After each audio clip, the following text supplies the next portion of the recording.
began to pray and just seek the Lord, and God made it very, very clear that I was supposed to share a part of my testimony and how he has called me into missions and ministry, because it is so exciting. Like, obviously, my joy for missions and my excitement is contagious, because I remember that moment at a teen camp that the Lord called me into ministry, but specifically gave me that heart for missions, which is really, really cool.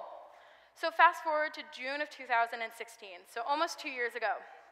I was getting ready to go on my internship for my degree, and so I had the opportunity to go to Taiwan. I had visited Taiwan twice before at an orphanage, and I had absolutely fallen in love with the country. Like, if you've ever heard me talk about Taiwan, I mean, I could go on and on and on and on and on. Like, it would never stop. But I was getting to do something different and be at an international church in one of their largest cities, which is really cool. Everything had lined up so perfectly. Like, the Lord, I had raised almost all of my funding, and then 2 days before I left, the Lord provided the final $1,000 that I needed, that I didn't know where it was coming from. Like, it just showed up, which was unbelievable. I was supposed to be going to Taiwan, getting on that plane, flying the 14 hours that it takes to get there, being extremely jet lagged, but I was ready. And I knew that I was following what God had called me to do in that time. So it was really exciting. I mean, I was able to encounter people that I would have never thought that I was able to encounter. Like, I now have friends from all over the world. Like, one of my good friends is from Nigeria and the Congo. I would have never been able to meet them if I wouldn't have had this opportunity and been following what God's plan was for my life. So when I got to Taiwan, those 6 months challenged and stretched me more than I can ever imagine. When I got to Taiwan, I had originally thought that I was going to be doing youth ministry. When I got there, they were like, "We need you to serve in children's church." Yep. I am not, or at that point, I had only taught preschool-age kids at children's church. Like, I could do it, like, we could sing a couple of, like, little songs and do little motions. Yay! I was not used to school-age kids. And I then was also teaching English classes during the week. I have not taught English, so the Lord challenged and stretched me. But it was so good. I mean, I was there for a reason. I mean, I could do what I was supposed to do, and the passion just wasn't there, though, to start. And I mean, my plan was that I was going to go and serve in youth ministry. And God had different plans, and it has radically altered what I am doing with my life. So about halfway through, my heart began to change. I mean, the kids were so lovable that it was hard to be stressed about being there. Like, these kids are so cute. Like, you can't be angry and stressed about being there when you have, like, adorable smiling faces that show up, and they're like, "Miss Bailey, like, we just love you." Like, you can't be stressed when you have kids that are that adorable. And so it was really exciting to see them encounter the gospel and know God's love for them. Like, their English wasn't great. My Chinese is non-existent, so, I mean, like, know about 5 words.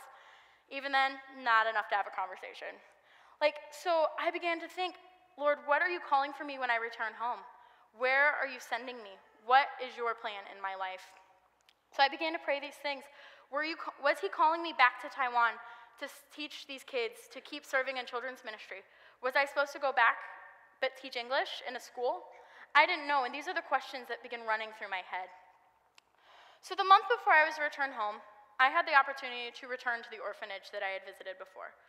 This is the place that I had fallen in love with, Taiwan. Like, I had visited the first 2 trips, and after the first time, I knew that God was not done calling me to Taiwan. I mean, I was so comfortable there. Like, it felt like home. And so I use this time to eliminate distractions and just to pray, because like I said, I don't know Chinese, and I didn't take any friends with me who know Chinese or a translator. I mean, like, the extent of my Chinese is to order an extra large cup of coffee. Like that, and that is the most important thing in my life at some point, but it was not helpful when I needed to be, like, finding out what I was doing and spending my time there. So I took this time to pray and just ask the Lord what his heart was for me as I returned home and what he was calling me to. So I was asked to help in their garden while I was there. And during this time, this was the field that my missions team had helped plant 8 months prior. So it was really cool getting to see this field, and as it grew and as the plants started to grow. So I was asked to help weed this. But their soil is rocky. It's not like good Illinois soil. Like, you could pick up a handful of soil and it would just be cement and dirt and rocks. But the Lord used this as such a strong illustration in my life that as I thought that my time in Taiwan was rough and rocky and that I didn't know what I was doing, God still used it to grow good fruit and good things. Just like this soil, nothing should have been able to grow, but they were still growing their vegetables that they needed to survive. And it was really cool. So God began to speak in that moment. And I prayed, sitting in that field, like, God, what do you have? And he spoke. And who would have thought in my life that the Lord spoke to me sitting in a field of dirt? Because I don't really like dirt. My idea of a plant is something that lives in my office or lives in my apartment in a pot. And I water it like once a week. And even then, I manage to kill it. Like, I just don't have a green thumb. So asking me to help weed, and the God using that to speak to me still blows my mind. But that illustration that God used is so clear. But in that soil listening, I began to have this feeling that I wasn't coming back to Taiwan. My place to grow was going to be elsewhere. And in that moment, my heart began to break. Why was the Lord not calling me back to my friends that I had made? Why was he not calling me back to a place that I had just fallen in love with this kids' ministry? I had just decided that this is what I felt like God was calling me to do in that moment. And so I just began to question God's plan. But God told me no, and that I was returning to the States, and I was being directed elsewhere. And so I began these excuses for why I should stay in Taiwan. I was probably sitting in that soil pouting as to why, God, you are calling me back to this place like I just know it, but he didn't. And so I just began to pray and cry out. So you may be wondering why I would start a message with something that is so kind of like blah. Like, honestly, I'm not proud of that story that I sat in the dirt pouting and asking God to send me back to Taiwan. But I think when we read in the Bible, we look that there is a man who had a similar moment when God was calling him to do something that he didn't think he was capable of, that he didn't think he was being called to do, and he gave God excuses. And so that's Moses. And when you think of Moses, you might think of like all the cool children's stories you can tell. I mean, he was the baby in the basket. Like, kids can make cute little baskets. Or like, and he floated down the Nile River. I mean, he split the sea in two. He was also the man that God used to deliver the 10 Commandments. But when I think of Moses anymore, I don't think of any of those things. I think of the burning bush. Because that is the place where God told Moses that he was going to deliver his people, and that he was going to use him to set the people free, the Israelites free from Egypt. So we begin in Exodus 2:11. I mean, Moses had left Egypt and the life that he had known. I mean, he knew their language, their culture. He had grown up in the palace. Like, he was comfortable. He wasn't like just living like a casual life like the rest of the Israelites. He was living in the palace. I mean, he had been raised by the Pharaoh's daughter. So he had a pretty good life. But Moses then made a choice that made him responsible for the death of an Egyptian. He left the land as he fled and entered the land of Midian. So he left this land that he knew the culture, the people, the language, and that was his home, and he left. And he fled. So when he arrives in Midian, this land is foreign to him. But Moses made Midian his home. He got married. He had children. He had a job. He got comfortable. He was comfortable in where he was at that moment. So this is where we kind of meet Moses when we see him in Exodus chapter 3. So I just gave you a short summary. If you haven't read Exodus in a while, I would encourage you to. I have been on a Moses kick for a long time. Like, God has just been using Moses to speak to me in so many ways. So I would encourage you to read more about Moses. So we meet him in chapter 3, and God is calling Moses to bring the people out of Egypt. And God wants to use Moses just like he wants to use us. So the situations might be different. I mean, God probably isn't calling you to set a captive nation free. I mean, maybe he is. I don't know. But he is calling us to peek in to our neighborhoods, to our neighbors, and to our families. God is calling us to peek in to this place for this time. But what is our response to that burning bush that God is calling us to? Is it one that we give excuses, like I was pouting in that dirt, telling God that I did not want to come back to the States? Or is it one of excitement because God has called us to something great and to something more than we have ever done?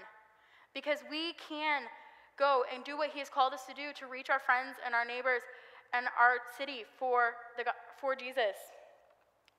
So, I find that my response was probably similar to Moses, the one of excuses. So Moses gave 5 excuses to God for why he was not the person to be called, and why he was not the person to go into Egypt, tell the Pharaoh to let God's people go. But God had a response for each of them. Like, he wasn't just going to let the excuses slide. So we're going to take a deeper look at the excuses because they can sometimes be the same that we give today, but God has the exact same response to us that he had to Moses. So the first excuse would be, who am I? Moses was determined that he was not the one to go into Egypt. He made that very clear, that he just wasn't going to go and he didn't want to go. But he questioned God's call on his life. We have all been there at some time or another. We may have questioned where God has been leading us, what God is about to do in our lives. I mean, I questioned God sitting in the field, in the dirt. I'm going to keep coming back to that. Like, that is such a powerful moment that we have questioned God. I mean, who am I to serve in a children's church? Who am I to speak to kids? I don't have kids. Like, it's just me. What about the mistakes I have made? What about my mess-ups? But God's response to us is the same that he gave to Moses. He gave Moses 4 words. I am with you. That's all he said. It's so very simple. I am with you. I mean, let that sink in for a moment. God immediately, his first response was just the 4 words, just the simplicity of it. But God has the same response to us as those I am with you. I mean, he is with us in whatever he is calling us to. He's not going to call us to something and then be like, I'm out. He didn't call Moses and be like, I'm going to walk with you up to the front of that palace door, and then you can go in and talk to Pharaoh by yourself. I'm going to wait right here. He didn't do that. He's not saying that to me. He's not like, Bailey, you are called to go speak in kids' church today. I'm going to walk with you until the front door of the building of the church, and then you've got it from there. God isn't going to call us to it and then just leave us. He's not calling you to your neighbors, but he's not asking you to do it. He's calling you to your neighbors, but he's not asking you to do it alone. He will be with you. I mean, those are the 4 words that he told Moses, that I am with you. Moses still wasn't content with that, though. I mean, Moses also knew that he had messed up. So that was probably going through his mind, like, God, why am I to go back to Egypt? Why am I to go back to the place that I made a mistake? Like, I murdered a man. Why am I to go back to this place? But I think we forget sometimes that God can use the broken and use them in mighty ways. I mean, God knows your mess-ups, and he wants to use you through them. Who am I is one excuse that didn't work for Moses, or that didn't work for God, but Moses didn't stop there. He's still got 4 more. Moses then went on and questioned whom God actually was. I mean, maybe you're like Moses today, and you're questioning who God is in your life. I mean, maybe you're new to this whole Christian thing, and you just don't know who God is and what he is going to do. Or maybe you are worried that the people around you may ask you questions and you don't have the answers to. That's where Moses was. He was afraid the Israelites were going to come up to him and be like, who sent you? Who is this God that talked to you through a burning bush? But God had a response that is so profound. That he says, I am who I am. God is who he is, and he isn't going to change. He was the God of Abraham, of Isaac, and of Jacob. And that is the response that Moses was to give to the people. And as we read the Bible, we notice that God's character doesn't change. He is still the God that set the Israelites free from Egypt, that sent Jesus to die for us, the man that delivered Paul from prison, and that he has promised to return. He is still that God. He didn't just change when the Bible was finished. And I mean, I could go on and on and on about the character of God and who he is, because he doesn't change. We know that. You can read the Bible and see that God is the same God in the beginning that he is to the end. He didn't change, and he isn't going to change, because he is the I am. He is who he says he is, and he is that God. So he goes on, and he's forever and never ending and will always be that. So excuse number 2, rejected. But like I said, Moses didn't stop there. I mean, he just was full of them that day. I mean, he had them all. So Moses still had more excuses. Moses was also afraid of being rejected. What if he got to Egypt and people just laughed in his face? I mean, that's a reality of a fear. I mean, if he went into Egypt and said, a burning bush told me to do this. I mean, God spoke to me through this burning bush. I mean, the people didn't know if he was right or not, but God went with him and God showed this. So when it comes to doing what God has called us to do we fear being rejected? Why is that a fear that we have? Because we know that God has done mighty things. I mean, we ask these questions that what is God doing through us and is this what God is calling me to do? So God's response to Moses was throw your staff on the ground, and his staff became a snake. At that point, I might have been freaking out a little bit. Like, honestly, I don't like snakes. But then on top of that, God just turned his staff into a snake in front of a burning bush that wasn't burning up. I mean, I would have been like flat on my face on the floor, just in awe of what God is doing. But I know that God has done miracles in our lives just like he was using Moses to do this miracle. Like he has in mind. Like I just said, I had $1,000 show up 2 days before I was supposed to leave, and I didn't know where that money was coming from. And it wasn't money that I was expecting. Like, I know God has done miracles in your lives. So why, when we do this in Moses, why, like Moses, do we hesitate to go share what the Lord has done? Moses was a baby in a basket. He knew that his mother sent him down the river and that he was saved because he still grew up in his mother's home until he was a certain age to go to the palace. He knew. Why was he so hesitant when he knew the miracles that the Lord had done for him to go back? And the Lord's response was, show them this miracle. Show them what I can do. Show them my power. I mean, when I came back from Taiwan, my biggest fear was coming back and not finding a job. I would just become the stereotype of another millennial post-college student who couldn't find a job in their degree. And that was my biggest fear. So I began to talk to my mentors and seek their wisdom, and I began to apply for children's ministry jobs because that is where the Lord was leading. But that is not what I thought I was doing. It's what I was doing, but it wasn't what I wanted to be doing. I really wasn't all that eager to be applying for jobs. I had my backup plan. My money was saved. I was all but ready to purchase a plane ticket to go back to Taiwan and find a job. I wasn't following what God would do. I mean, my parents could attest to that. Like, I was really not looking for a job. Like, I was like, I've got my plan. God's telling me to do this, but I'm going to go do that. And I was all but a week away from purchasing a ticket and applying to teach English in Taiwan when I visited Pekin. And it was immediately clear that God was calling me to Pekin and that God was calling me here. I mean, God knew I needed that push. And that fear of being rejected from a children's ministry position went away. God reassured me that I was being called to this. I was being called to speak to children and to minister to them and share God's love for them and what God wants to do with them. I mean, then God did the same with Moses. God reassured Moses that he can do what he is saying that he's going to do. Pharaoh is going to release the Israelites from Egypt. So excuse number 3 that just wasn't fazing God. At this point, excuse number 4, I mean, I would have thought God would be getting tired of Moses.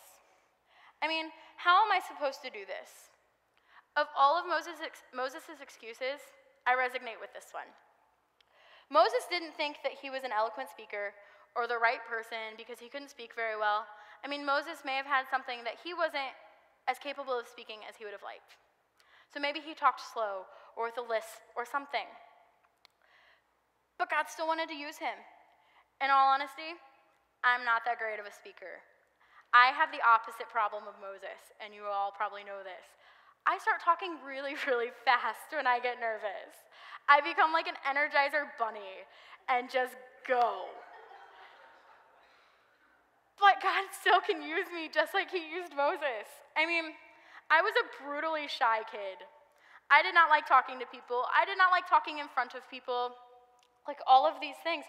And so it's hard to believe now, but God used that brutally shy kid to speak into the lives of other children, to teach English to a room full of people that I didn't know, and now I'm standing here. I mean, God can use you despite of what you think is not what you're supposed to do. I mean, I could give 1,000 reasons for how shy that I am, that I shouldn't be standing up here. But just like God told Moses, he's going to use me. But he's going to use you as well. I mean, maybe you're shy like I was. Or maybe you're just not confident in how what God is calling you to will go. I mean, the Lord is going to use you. He wants to use you. We are all used to complete the body. We all have different gifts. So if the Lord has called you to it, he's going to help you do it. He's not going to leave you or abandon you. So at this point, you may be thinking that the responses to most of these excuses are the same. Because they are. God is just telling us that he wants obedience, not excuses. He is the one who called Moses. So he is the one who called us. And so it ultimately boils down to the fact that Moses' one excuse was, I don't want to. I mean, have you ever seen a pouting child?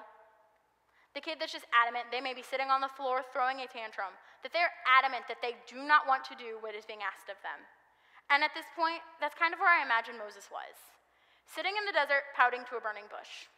And what a sight it must have been, because God was calling to Moses to something that he didn't think that he was capable with. I mean, God was not happy with Moses. We read in the scripture that it says that this angered the Lord. Moses' disobedience was angering the Lord, and God was done with his excuses. I mean, he goes on to tell him, like, I will just send your brother, speak to your brother, and your brother will speak for you. Because God was tired of the excuses. So where in our lives are we giving the Lord excuses? Are we stuck in our comfort zone like Moses? Moses had gotten comfortable in Midian. He had made a life there. He was content and did not want to leave. I was content sitting in that dirt because I didn't want to give up my dream of living in Taiwan. I was comfortable there. And as strange as that sounds, after 6 months, I was ready to stay. I had made friends.